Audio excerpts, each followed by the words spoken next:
Halo kopi lovers sejagat raya, selamat datang di channel kami.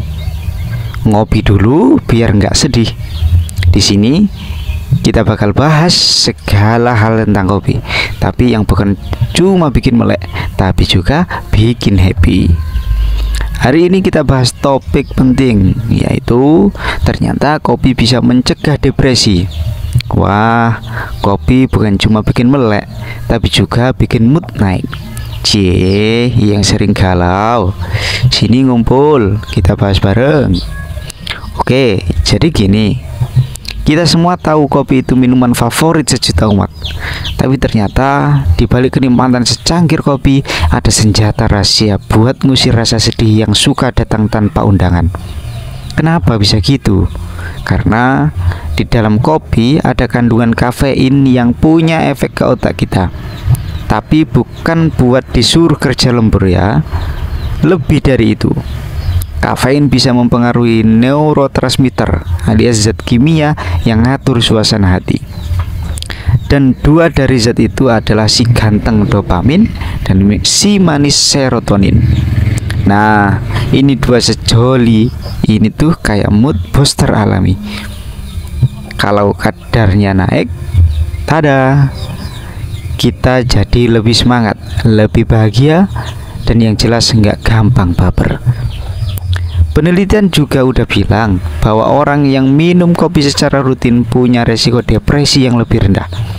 Menurut sebuah studi di Harvard, ya, kampus itu beneran ada, bukan cuma di sinetron. Perempuan yang minum 2-4 cangkir kopi sehari punya resiko depresi 20% lebih rendah dibanding yang nggak minum kopi sama sekali. Wah, berarti selama ini kita bukan ngopi karena gabut, kita ngopi buat kesehatan mental dong. Cie, pembelaan. Tapi serius ya, itu artinya ngopi bisa jadi bagian dari hidup sehat, asal jangan berlebihan. Ngopi 3 cangkir oke, 13 cangkir ya jangan, nanti jantung kamu yang ngedram duluan. Oke, balik lagi ke dua sahabat kita tadi, dopamin dan serotonin.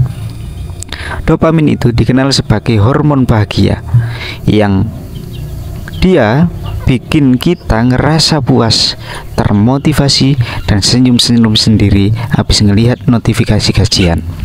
Sedangkan serotonin, si hormon kalem, dia yang bikin kita rileks, tenang, dan bisa tidur nyenyak. Asal jangan ngopi sebelum tidur ya, nanti malah melek sampai adzan subuh. Kafein dalam kopi bisa merangsang produksi dopamin dan membantu otak menyerap serotonin lebih efektif.